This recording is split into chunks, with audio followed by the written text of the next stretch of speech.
Hello chess friends and welcome to Untitled Chapter channel and welcome back to our composite chess games played by computer series. So in this series we're following some great games that have been played by top engines, and today I've decided to show a really wild, sharp attacking game played by two top engines, Stockfish 15 and Stockfish. So this game is quite spectacular because we'll see an open battle in the Knight of Sicilian. Of course the Knight of is one of the sharpest Sicilians that can be played, so in my opinion really game worth the study. But the cool part I think about this game is that it's still will reach the end game stage. When I started to analyze the top engine games, I really loved in the beginning the spectacular games when Stockfish brutalized its opponent in an early stage of the game, where Stockfish plays maybe a wild sharp attack and then the game's over maybe after 30-40 moves. But now I really appreciate more these games when they reach the end game stage, because I really want to see everything in the game. I want to see opening preparations, I want to see also some great tactics in the middle game stage, but I want still to see also the end game stage, because I think the end game stage bothers us also many times we don't know how to make progress in the stage of the game. So that's why I think this game is quite spectacular, but it has everything that a chess game supposed to have. So let's see now the game. Stockfish 15 against Stockfish in a beautiful open Knight of Sicilian. So here e4 was played by Stockfish 15. We have c5 by Stockfish, knight to f3, d6, d4, c takes d4, knight to d4, knight to f6, attacking the pawn on e4, and here after move knight to c3 we have now the Knight of Sicilian with the move a6. So okay, here in the continuation we have bishop to e3. This is now the so-called English attack. What the white is trying to do is of course this setup. Let's repeat it again. I've talked about this ideas many times, but if you're maybe following for the first time one of my videos, still I think we should explain what's going on the board. So queen to d2 is now the idea, maybe bishop to e2, f3, g4, whatever you like to play. But the main strategy here of white is of course to attack the king side. White is waiting black now to castle on the king side and launch that flank attack. On the other hand, black will try of course when white castles queen side to also attack the queen side, so it becomes now really an opposite side attack game where both engines have now chances to win the game and of course to attack its opponent. So in the continuation, after move bishop to e3, we have now the move e6. We have now this Scheveningen pawn structure. Now it's similar like in the Scheveningen, where here you have the flexibility to play d5 or e5, although probably e5 maybe is the more correct way, although you have several structural weaknesses, but it's a more aggressive approach, and it's played I think in the sense of the Knight of Sicilian here. Stockfish played a more flexible way, but it's of course a slightly passive move here by black. So in the continuation we have bishop to e2, bishop to e7, queen to d2, preparing now queenside castling, and now after queen to c7, Stockfish launches immediately a flank attack on the king side, although black didn't even castle so far on the king side. But as I said, white knows basically that black will eventually castle on the king side and launches a flank attack immediately. If the king stays now in the center too long, then of course we can break and enter in the near future with maybe some ideas of f4, g5, f5. So staying with the king in the center is also not an option here, so that's why black eventually will have to castle on this side of the board. If black castles queenside, I've never seen, I think, in the Knight of Sicilian that black castles queenside, or it's at least a rare case. Whenever that happens, notice that you have already many structural weaknesses here. You have several weaknesses, so that's why I don't think that black will castle on the queen side. If black castles, I think it's a suicide mission for black for sure, so that's not an option. So after move g4, we have now b5. For black continues also with this planned expansion on the queen side, waits now also white to castle into the attack sort of. We have now g5, Stockfish continues the pressure, knight to d7. If we try b4, maybe in some occasions counterattacks could work, but this is not working because you get this one, knight to b5, knight a takes b5, then we take out here g takes f6. You have to react, the bishop is hanging. Now you take another pawn, look at this, also the pawn on d6 is hanging, the pawn on b4 is weak. We have still the beautiful bishop here that can attack the position further. We can of course include also the rooks into the game. Queenside castling is an option, so again a devastating position for black here. So that's why after move g5 here, black has to retreat here to d7. So we have a3 preventing b4. Of course now b4 would be a good idea for black, so that's why a prophylactic idea here by Stockfish 15. So bishop to b7, h4, continuing the expansion on the king side, knight to c6, we have h5, continuing the pressure again, and now rook to c8 by Stockfish here targeting of course the semi-open file, the c file, That's now the only file that black can make some kind of an attack. Although I like even more maybe this move rook to b8. It comes, I think, with a beautiful idea that you could maybe try a5 and then b4 in the near future. We have to say it. Maybe we can trade it off. The knight here, prepare bishop to c6, and then to continue maybe the pressure on the b file. You see that in the next couple of more moves, black will have problems to continue the pressure on the queen side. So that's why, in my opinion, rook to b8 could be also an interesting idea. But okay, as I said, rook to c8 was played by Stockfish. We have knight to c6, and look at this now. After bishop to c6, you still have the problems to push a5 and then b4. You would love to play that, but look at this. This b5 is twice attacked, so that's why a rook to b8, in my opinion, would be also, as I said, quite an interesting idea. But okay, after bishop to c6, we have now queenside castling by Stockfish 15, and now kingside castling. So this becomes now an epic opposite side attack game. Now both engines have castled on opposite side, and who is faster now on the attack will probably win the game. So Stockfish is playing now the move g6. He's trying to at least open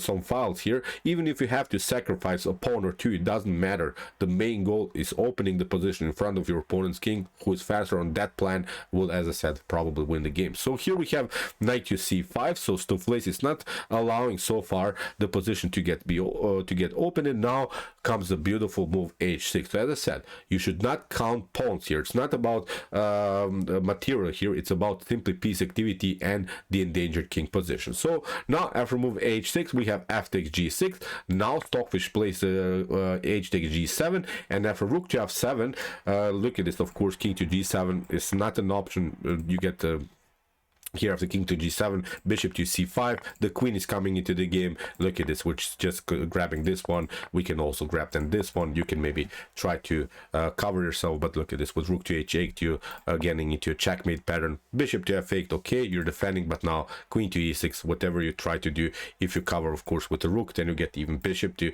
h5 is winning immediately. It's a checkmate. If you cover of course with the queen, then you lose this one. So whatever you play, it's basically game over. So that's why you have to play here rook to f7. You don't have time to take out the pawn with the king. So after move rook to f7, we have now bishop to d4. Stockfish is protecting now so far the pawn on g7, and he's trying now some ideas of rook to h7, king to h7, and then rook to h1, and maybe even deliver checkmate with his annoying pawn, and also with the supported bishop here but on d4. That's why Stockfish locks now this long diagonal with the move e5, and I think 99% of every player in the world would simply retreat, but now Stockfish 15 plays an immortal tactical shot, plays here a really stunning tactic, a rook to h7. And what to do here, let's see possible continuations. I think it's a critical moment of the game, so that's why we're diving into this position more and more, because let's see, e takes d4. If you take the bishop,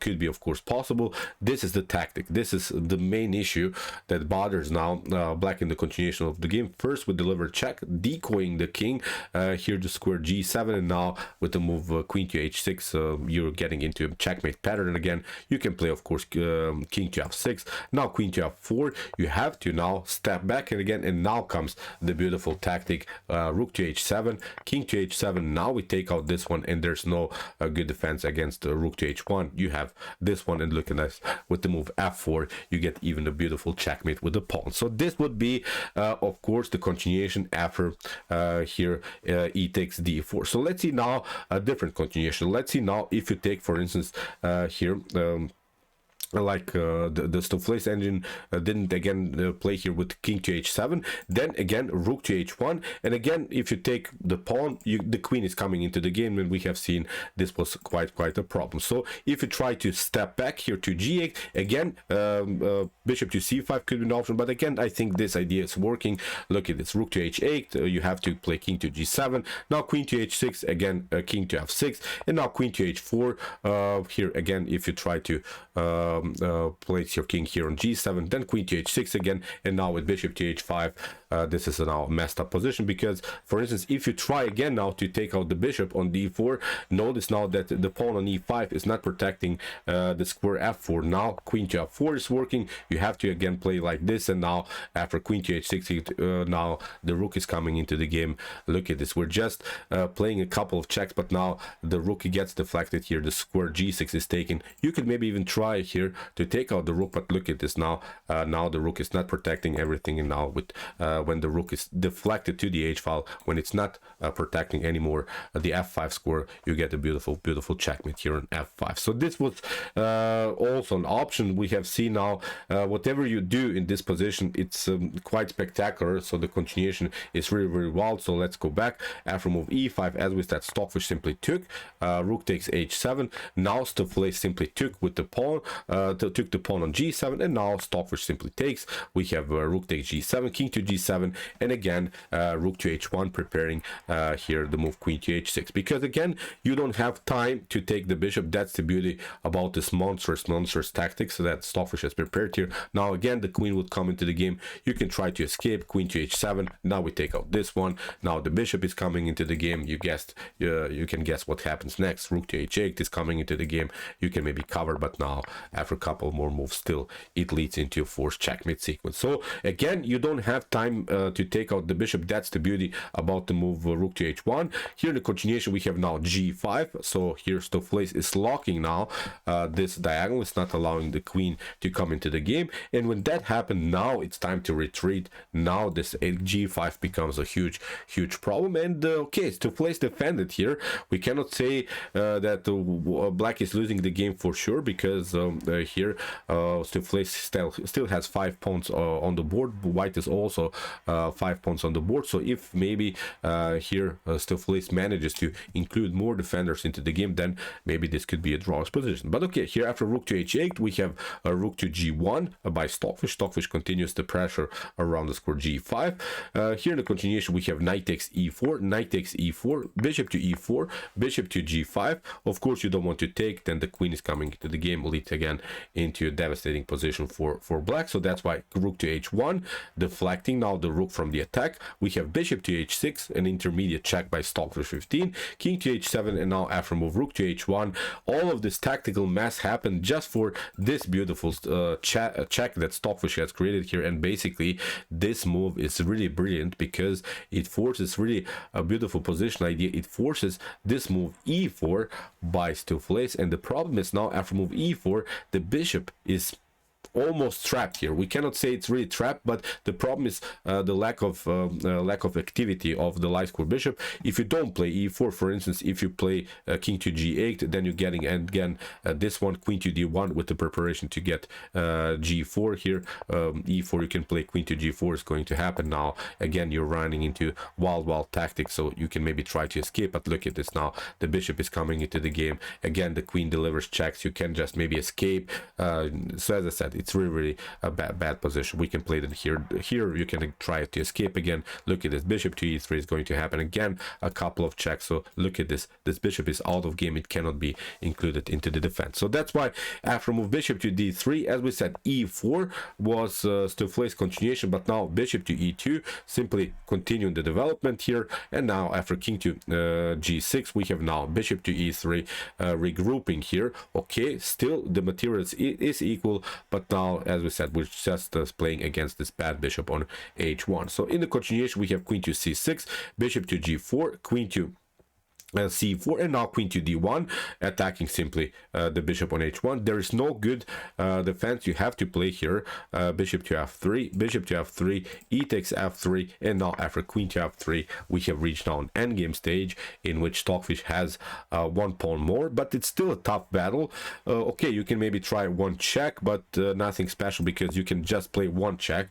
No more good checks are possible, of course, here by black. So still black's king is also naked. So if you don't deliver check through the whole game, now also your king could be endangered, maybe could also run into a checkmate pattern again. So that's why it's not good here to play like this. So Stockfish grabs now 1 pawn and has now a good endgame, but I think many of us would not know how to win this endgame, because still it's a tough battle, and these are of course 2 top engines. But let's see now how Stockfish play this beautiful +1 pawn endgame here against Stockfish. So we have bishop to f6 by Stockfish, perfectly fine. king to b1, improving simply the position of the king.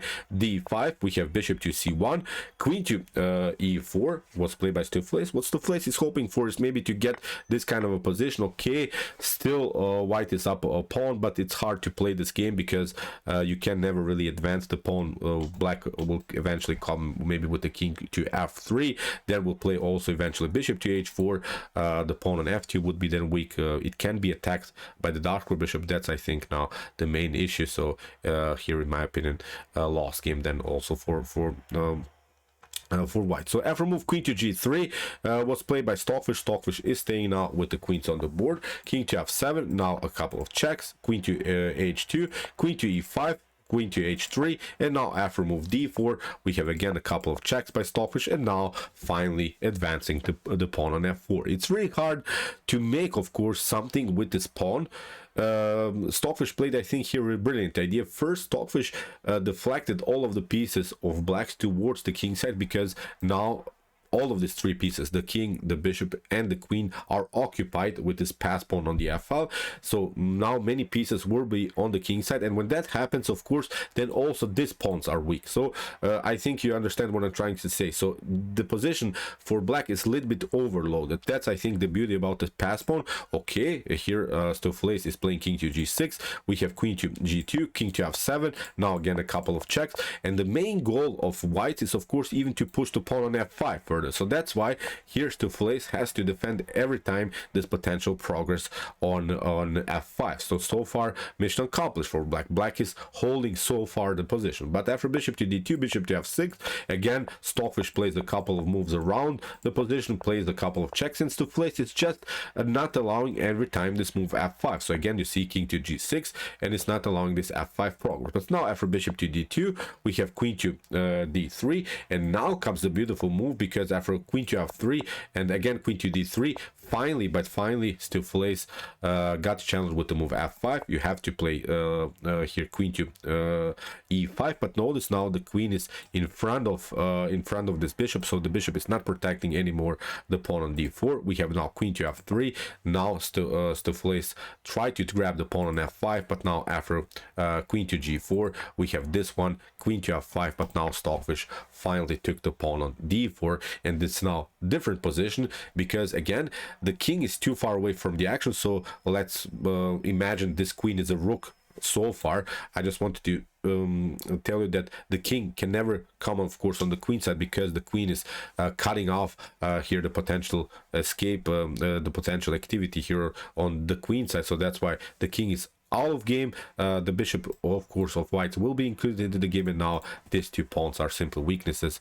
On the other hand, also white king is perfectly fine. It's not endangered. Black's king can be always checked, can be always attacked by the queen. So that's why it's now completely winning endgame here for white. So in the continuation we have king to g6, queen to g1, a couple of checks again, queen to c6. We have king to h5. Now Stockfish cannot trade off the queens anymore. That's also a thing that bothers now black. In the previous lines we have seen that actually trades of queen would be perfectly fine when still there was this pawn on f2. But now if you trade off the queens, then of course going into an endgame with up a pawn could be winning position here for white. So far we have to also admit it here. Here black is simply lost, because black cannot simplify the game by trading off more pieces. So we have king to h5, again a check, again a couple of checks, and now after bishop to c3 Stockfish is forcing here further trades of minor pieces. We have queen to f1, again a couple of checks, but here after move g6 no checks are possible anymore by black. We have here bishop takes c3, queen takes c3, and again notice the king is simply too far away from the action. So that's why it's still a winning game, of course, for white. So we have now queen to b7, now a couple of checks again. Stockfish simply pushed the pawn further here on a4. Now after move b takes a4, a beautiful move by Stockfish, queen to c3, first to check, and now with the move b4 simply advancing the pawn. Okay, Stockfish lost the pawn now, but actually these are double pawns. It's not so easy, of course, to make something out of this position. Even if you try maybe something like a5 here, nothing dramatically changed. Queen to d2, we play a couple of checks, and now we just advance the pawn further. We can always play king to a3, king to a4, king to a5, and then something like c4, c5 is going to happen. So it's still a messed up game here for black. So after move b4, we have king to f2. So Stockfish is desperately trying to somehow get the king into the game, but the queen is simply dominating the position. It's not allowing this. We have here queen to b5, queen to c7, now king to e2, now queen to c5. Of course you cannot take, because then this passer is unstoppable. So that's why here Stockfish has to leave now a little bit of protections, has now to play with the king. We have now the move c4, we have queen to d7, and now again queen to d5. So again black cannot trade off the queens. We have queen to g7, and now queen to d3. We have now king takes a4, and obviously this is now a complete winning endgame again for white. So we have now a couple of checks, but no checks are possible anymore. We have queen to d2, queen to c1, we have queen to b2. After queen takes b2, in this position Stockfish resign. We can of course play king takes b2, and again after here the move king to d3, we just push the pawn to c5, and this pawn is unstoppable. So incredible game by Stockfish 15. And I'm, as I said in the beginning, I'm really glad that this game reached the endgame stage, because obviously white was always on the attacking side here in this game, but still Stockfish defended this position like a lion, reached the endgame stage, where again Stockfish played a brilliant performance here, and really instructive game in my opinion. We have seen everything here: opening theory, wild tactical shots, and of course a beautiful endgame here by the fish. So okay, I hope that you enjoyed the game. I really enjoyed it a lot. Interesting ideas for sure. And if you want to see more brutal attacks like this, check out my Commons Chess Games Played by Computer series, with some more games played by Stockfish, Alpha Zero, Lila Zero, Dragon Engine, and many more. And if you like this content, don't forget to subscribe to my channel. See you soon with some more videos, and what to say, chess is the best, of course.